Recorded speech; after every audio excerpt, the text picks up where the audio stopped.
Hello, this is Greg Allison, Green Greg's and Galactic Greg. It's coming to you on the 20th of April, 22. Time on deck is 21:45 hours Central Daylight Time. My friends, the Russians have just launched the Sarmat RS-28 nuclear missile, the most powerful intercontinental ballistic missile on Earth. The United States calls it the Satan II, and for good reason. This missile poses quite a potential threat to the whole world, because one of the things that Russia claims about this missile is it could destroy a single missile, an area the size of France or Texas from a single missile. Now, how can it do that? I'm going to go into that. We're going to talk about that as we go into this video. This is a very powerful missile. They just did a test launch of it. They launched it from eastern Russia, just west of Finland, actually. There's a sea called the White Sea that they launched it from. The White Sea is just off the Barents Sea, just as I said, east of Finland.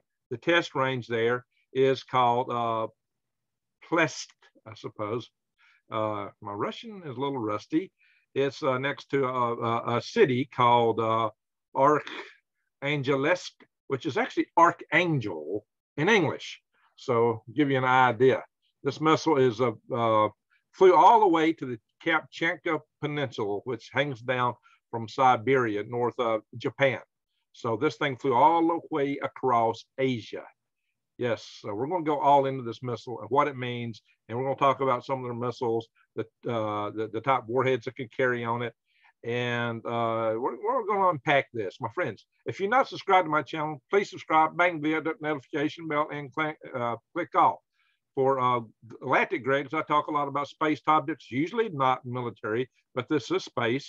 It is rockets. So I'm going to do this as a joint video, but on Green Greg's channel, I cover all kinds of things that you need to be aware of to keep your eyes wide open, your head on the swivel, so you know what's coming at us, because we have a lot of threats in our society today.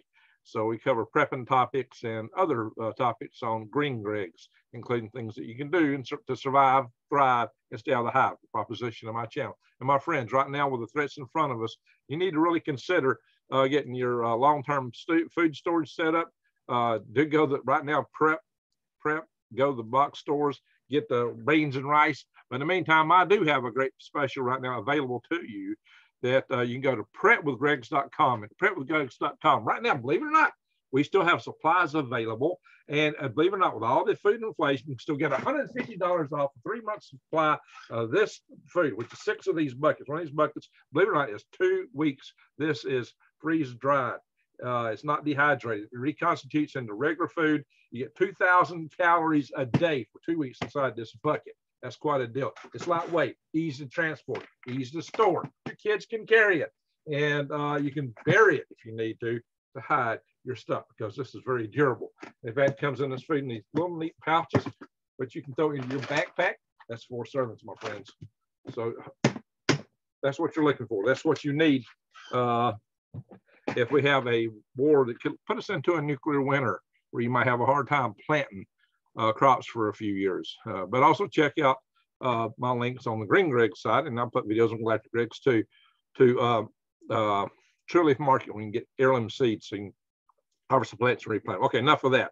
Let's get all into this. I am going to do a share so you can see some of the stats of this Sarmat Satan II missile, this rocket, the biggest, most powerful ICBM ever flown. To give you an idea, it can carry 208 tons of warheads, missiles, well, warheads within the missile. MIRV, which means multiple independent reentry vehicles. That's what MIRV stands for. So it can carry several warheads on one rocket. So how do you get some of the area of France or the area of Texas on a single missile? Well, basically the MIRV warheads can split out. And this is the range that once a missile delivers them, they're on their way. This is the range that they can target from payloads from this one missile, covering an area the size of Texas or France. Now, yeah, they did videos of this thing showing it hitting targets in Florida, of all things, just to kind of get the point across, even though they typically launch over the pole. The crazy thing about this rocket, they could actually launch it over Antarctica, where we don't have our what we used to call the dew line. We don't have our radars looking to the south. We wouldn't see it coming. So, yeah, total surprise attack. Plus, they can carry their hypersonic weapons as warheads also. I'm going to show you this stuff. So let's do some shares here. Hang on. And here is an article on the test from the day. This is it, just coming out of the silo, not in flight. There are plenty of video of that out there, though. And, oh, yeah, and it throws a lot of fire out when it first comes out of the silo, fire and smoke. Yeah, Satan 2. And what they said 200 tons here. It's 208.1 tons is the throw weight in warheads that can be put upon this missile. And Putin has basically said this would make people think twice about messing with Russia, supposedly, or make the Kremlin's enemies think twice. Think twice what? Think twice about doing anything at all. They're really rattling their saber, very irresponsible in the nuclear age to be rattling their saber and threatening everybody with nuclear attack. So it seems.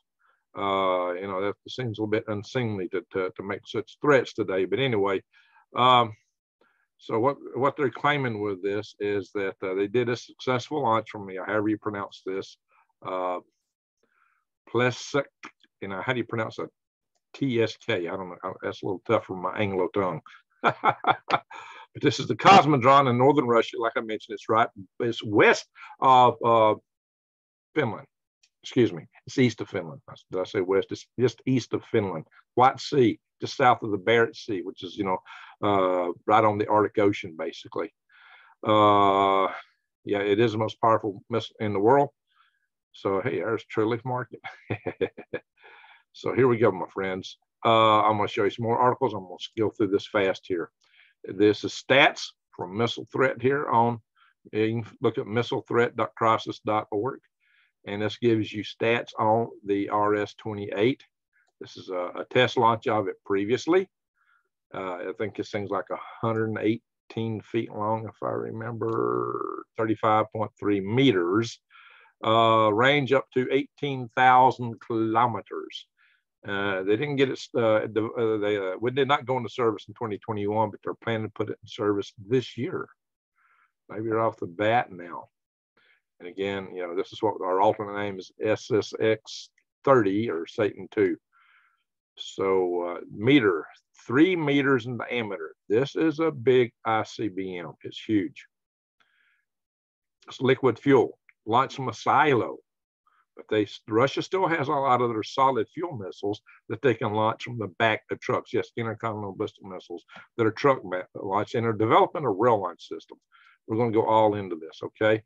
And believe it or not, it was named after the Samaritans. Isn't that so nice and kind of them? Oh, Lord. The reigning confederation exists in classical antiquity. Yeah, you remember the Good Samaritan from the Bible. Yes, Samaritans normally weren't good, but there was the Good Samaritan in the Old Testament. So there you are, my friends, the Samaritans. This is what this missile is named for. Now, where they get that, I don't know. So I'm going to show you some other stats. I hate reading through these articles like this. So it's been produced by Energomash. NPO is one of the companies involved. Krasmash, your normal aerospace contractors in Russia, of course. And I believe they started this program in 2009. That's not all in here. It says 10 to 15. Either 10 heavy or 15 light MIRV warheads, multiple independently targetable, for entry vehicles. So, my friends, and they're also talking about being able to carry the Avangard and other hypersonic glide vehicles like the one they just tested in that country whose name rhymes with neck pain. I guess we're not supposed to say these things on this platform anymore. So, the Kristall missile. So here we are, my friends. This is a list of intercontinental ballistic missiles, either in development, in use, active, or retired around the world. Comparison of ICBMs right here on Wikipedia. So it's just wiki comment companion comparison of ICBMs. So this is the RS-28 Sarmont. Again, maximum range 18,000 kilometers. And what is that? We'll just multiply that times 0.6. And if you do that, what you come up with, 18,000 times 0.6, that's 10,800 miles.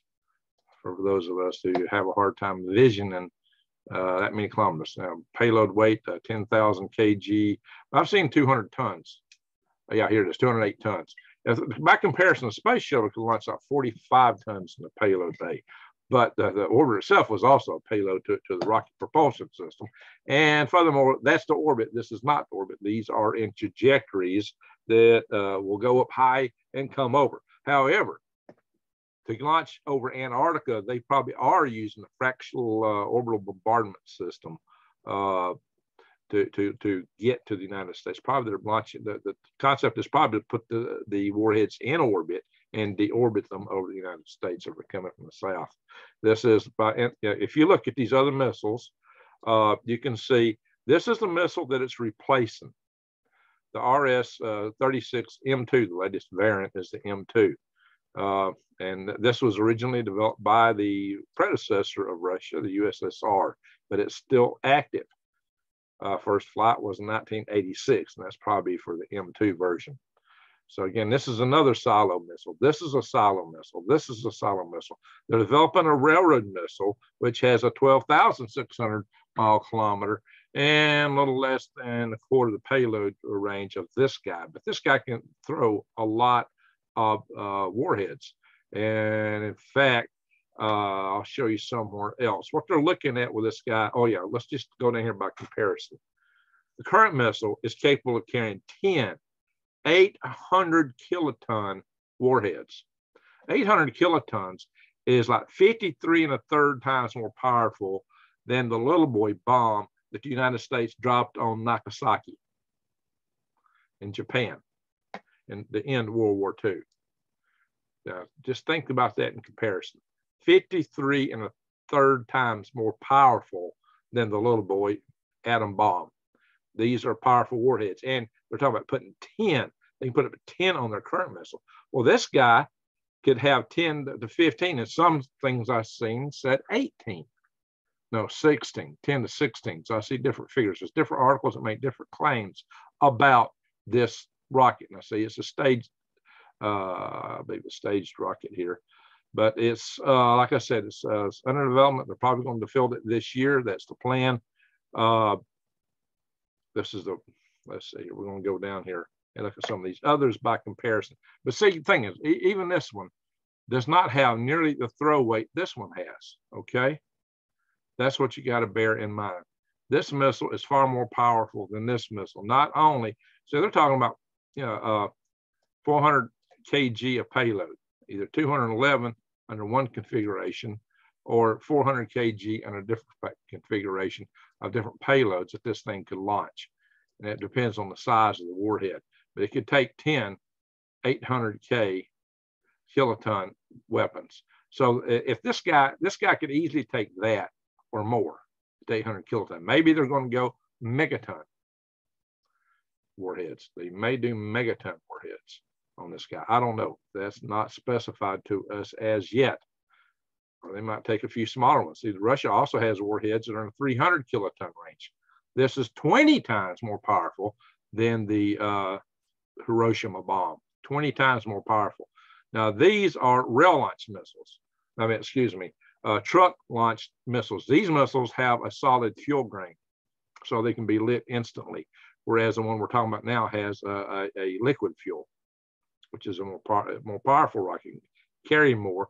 But for quick response, they can use these truck mount rockets or this future rail launch rocket that are developing now. You can see there's various versions of these truck-based rockets, and these are probably all. So what you can do over here on this chart is it'll tell you what launches. Now, some of these down here are submarine launches. These are intercontinental ballistic missiles that can be launched from submarines. Now, some of these are not that. Some of these are not true intercontinental ballistic missiles, but some are. There's a big sub in here. That's intercontinental range on this missile right here. 8,300 kilometers, 9,000 kilometers. That's a submarine. That's a submarine. Those are intercontinental.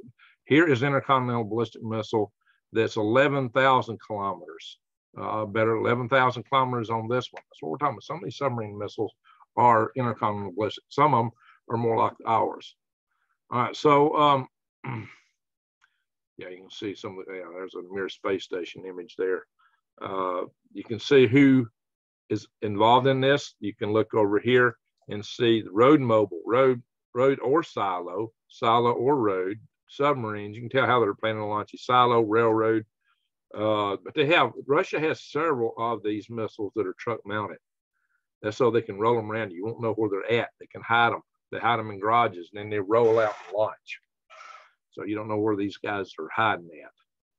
But they have quick, rapid response with those missiles. Now here, the gray are missiles that are no longer active.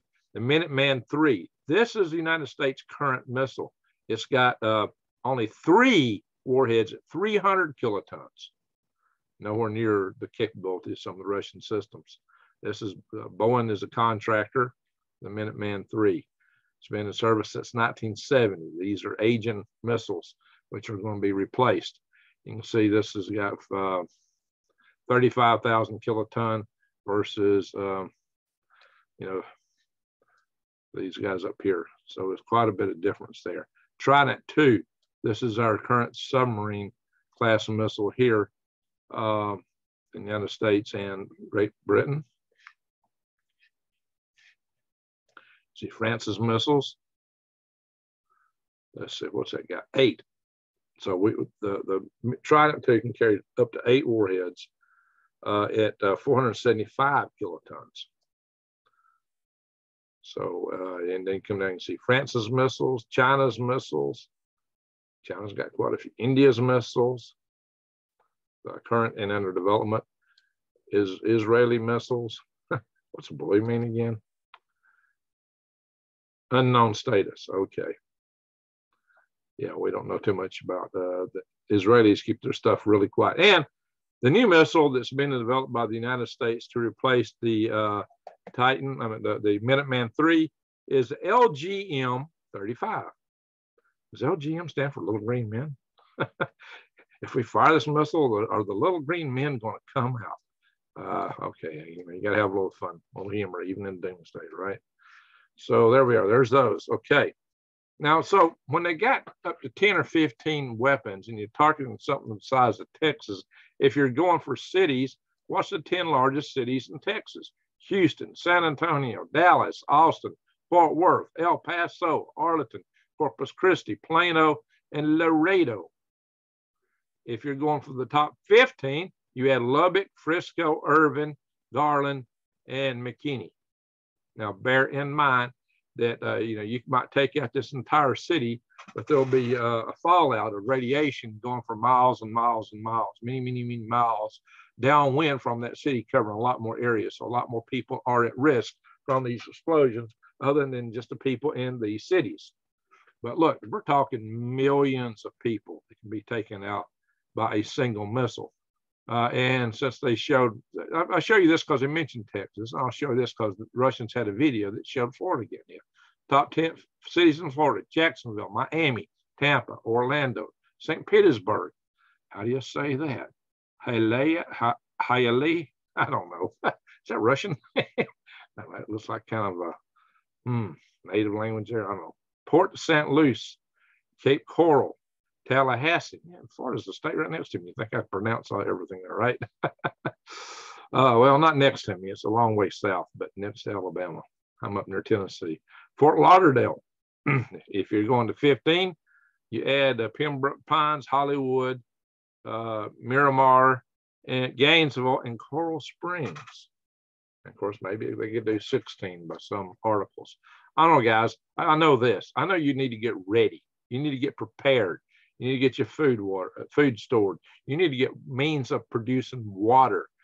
If you go to my channel, Green Greg's channel, which is the prepping channel of mine, you will find an entire playlist on nuclear survival and prepping with Green Greg's. This tells you what to do in a nuclear war. These 2 videos are very comprehensive about the nature of the radiation, the threats posed, sheltering yourself from it, a nuclear bug out zone video, what to do in the first 24 hours, in the next 24 hours, And it's, you know, so this is quite a playlist that you might want to check out. And got a nuclear engineer right here in this video set here. And this guy is quite the expert in nuclear detectors, radiation detectors. So by the way, here's my regular bug out zone video. Here I am with a general and another prepper. I got quite a few people in my videos. One of the things you really want to know though is how to filter and sanitize water. So I got two prepping playlists. One is more focused on electromagnetic pulse. The other here is just general prepping, wild edibles. But you need to check out this filter video on filtering and sanitizing water. So these are the things you need to see. Growing food. These are all important things for you, my friends. So I'm going to stop the share. Many of you may also be on my Galactic Greg's channel. So if you're watching from Galactic Greg's, check out Green Greg's. If you're watching from Green Greg's, check out Galactic Greg's. These are my two channels that are my primary two channels. So my friends, let's pray that this missile never sees service. But we're living in perilous times right now. And for that reason, you should be ready, just like insurance. But buy stuff, if you buy the long-term food storage, you know, we'll consume it over time, you know. Go ahead and use it over time. Except maybe this real long storage stuff, you probably want to keep that for quite a while before you start thinking about using it. But just think what an investment it's going to be as food inflation shoots out the roof. So yeah, and I'm expecting severe food shortages this coming winter. Severe food shortages, because why? Russia and that nation whose name rhymes with neck pain produce 30% of the world's grains. And you're not getting Jack Diddle out of those countries hardly this season. And there's all other kind of problems. The supply chain, fertilizer, even the rest of the countries aren't getting the fertilizers they're going to need to grow stuff. So there's huge issues with food prices, food availability this coming winter, probably the next 2 or 3 winters, my friends. And guess what? The sun is just kicking up to kick out a bunch of X-class flares. We got some big sunspots rolling in our direction. Hope and pray we don't get our power grid taken down. I've chaired 2 power grid defense conferences, and check out my videos on that on the Green Greg side, because we do need to get a grid hardened. Because if mankind don't take us down, sooner or later the sun will, and we don't need that to happen. It's foolishness that we've not got our grid properly hardened. We can do it, but we need some resolve. So check those things out, my friends. With that, I'm going to say peace and God bless, and let's just hang in there. Have faith, and make sure that you hug a loved one and tell them you love them every chance you get. And even if these things don't come to pass, it's good for you and good for your family members. And the bad things do come to pass, at least you shared your love. And the best thing you can do to the world today is go out and shine your love to the world. Like light dispels dark, love dispels hate. So shine your love light to the world. With that said, let's hope these things are never used. That's all I can say. And let's try to not cause them to be used. All right, my friends. With that, thank you for watching.